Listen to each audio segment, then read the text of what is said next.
ধামরাইয়ে হবু পুত্রবধূর ভাইরাল নাচের ভিডিও দেখে বিয়ে ভেঙে দিলেন পাত্রের বাবা। বিস্তারিত প্রতিবেদনে।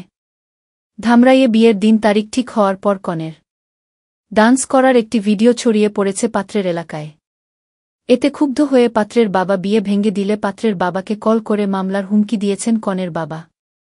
এ সংক্রান্ত একটি কল রেকর্ড আমাদের কাছে এসেছে। মেয়ের বাবার মামলার হুমকির জবাবে ছেলের বাবা বলেন, আমাকে ফাঁসিতে ঝুলালেও এমন যাত্রাপালার মেয়ে আমার বাড়িতে উঠাব না। দরকার হলে আপনার সব খরচপাতি আমি দিয়ে দেব। এ সময় দুজনেই উত্তপ্ত বাক্য বিনিময় করেন। এ বিষয়ে জানতে পাত্রের মুঠোফোনে কল করলে তিনি জানান, কলেজ পড়ুয়া এক মেয়ের সাথে আমার বিয়ে ঠিক হয়েছে। আগামীকাল বৃহস্পতিবার আমাদের বিয়ের তারিখ ছিল, কিন্তু একটি অপ্রত্যাশিত ঘটনার কারণে আমার বাবা বিয়ে ভেঙে দিয়েছে। বাবাকে অনেক বুঝিয়েছি, কিন্তু সে কিছুতেই এই বিয়ে হতে দেবে না। বিয়ে ভেঙে দেওয়ার কারণ জিজ্ঞেস করলে পাত্রের এক প্রতিবেশী নাম প্রকাশ না করার শর্তে জানান, কনে যে প্রতিষ্ঠানে পড়ালেখা করে ওই প্রতিষ্ঠানের একটি অনুষ্ঠানে হবু বউ দৃষ্টিকটু অঙ্গভঙ্গিতে নেচেছিল। ওই নাচের ভিডিওটি আমাদের গ্রামের অধিকাংশ মানুষই দেখেছে।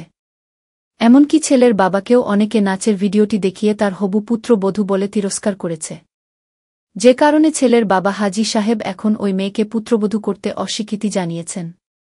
এ বিষয়ে কনের বাবা কথা বলতে রাজি হয়নি। তিনি সংবাদটি প্রকাশ না করার অনুরোধ করার কারণে সংশ্লিষ্ট সকলের পরিচয় গোপন রাখা হয়েছে।